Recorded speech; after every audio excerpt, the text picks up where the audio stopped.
niyo ba yung Pax Silica? What is Pax Silica? Let's talk about Pax Silica.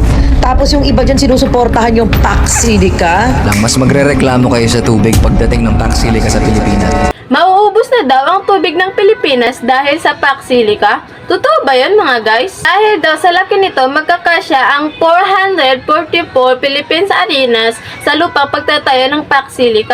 Ano nga ba ang Pax Silica at bakit ka maging aware dito bago mahuli ang lahat? Ang Pax Silica ay isang dambuhalang project ng 14 countries na pinamumunuan ng Amerika. At bakit daw itatayo ang Pax Silica? Itatayo ito para gumawa ng maraming computer chip, AI at data center at marami pang makabagong technology. Sumali ang Pilipinas noong April 16, 2026 at ang unang malaking project ay planong itayo sa New Clark City, Tarlac. At ang lupang inilaan para sa Pax Silica ay nasa 1,619 hectares. Okay. Para lang ma-imagine nyo kung gaano kalaki yan ha. Alam mo bang magkakasya na sa lupang pagtatayuan ng Pax Silica ang 8,500 basketball court? Ganyan siya kalaki. Kasya na din dito ang pinakamalaking mall sa Pilipinas, ang Mall of Asia. Pero ay times ng 101. Ganyan siya kalaki. Maliban sa kakainin nito malawak na lupain, lalamon din ito ng maraming tubig. Ang tubig na iniinom natin. Maaari din itong maging number 1 na kaagaw natin sa fresh water. Wait lang, paano nangyari yon? Di ba puro computer lang nasa loob nito? Diba? Well, ganito kasi yan.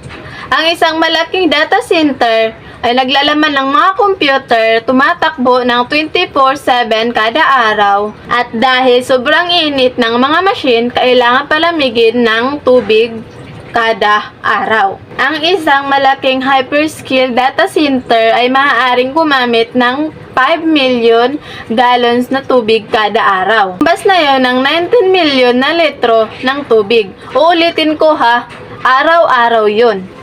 Maliban sa tubig, magiging kaagaw na din natin ang Pax Silica pagdating sa kuryente. Hindi lang tubig ang kailangan ng data center, kailangan din nila ng napakalakas na kuryente.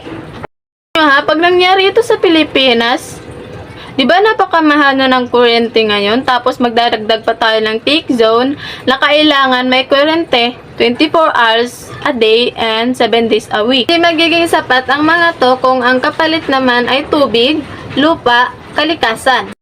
Sabihin ko lang nga, hindi masama ang developing at pagnanais na gawin technology hub ang Pilipinas.